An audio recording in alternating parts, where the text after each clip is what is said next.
Ah, what a refreshing cold sip of water I just had from my water bottle. But how did it stay cold when it's been sitting in the sun for over 2 hours? There's not even any condensation. Let's talk about it. Alright, so we know thermoses, hydro flasks, Stanleys, whatever. The point is, do you ever really think about the science behind how your drinks stay cold? The way any type of insulation works has to do with energy and heat transfers. We have 3 types of heat transfers to talk about: conduction, convection, and radiation. We'll start with conduction first. Conduction is by far the simplest heat transfer method to understand. In the case of conduction, heat is transferred when 2 objects or liquids are touching. This causes all of the heat to transfer into the cooler object.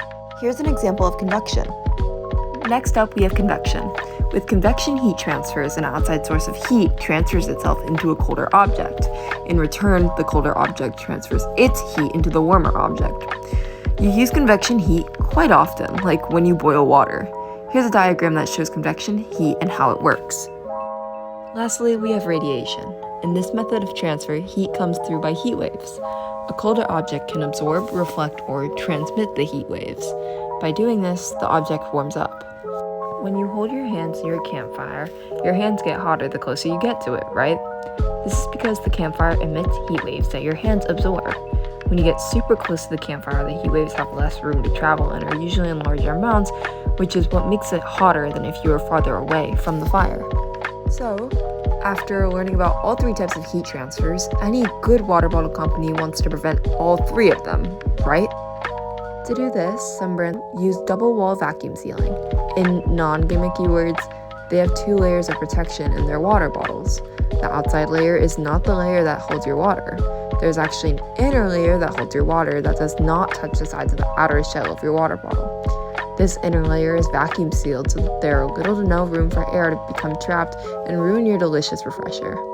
With this method, it eliminates different heat transfers. It eliminates conduction because unless you add your own hot liquid, there's no way you can have a hotter substance warm your cold substance with a double wall.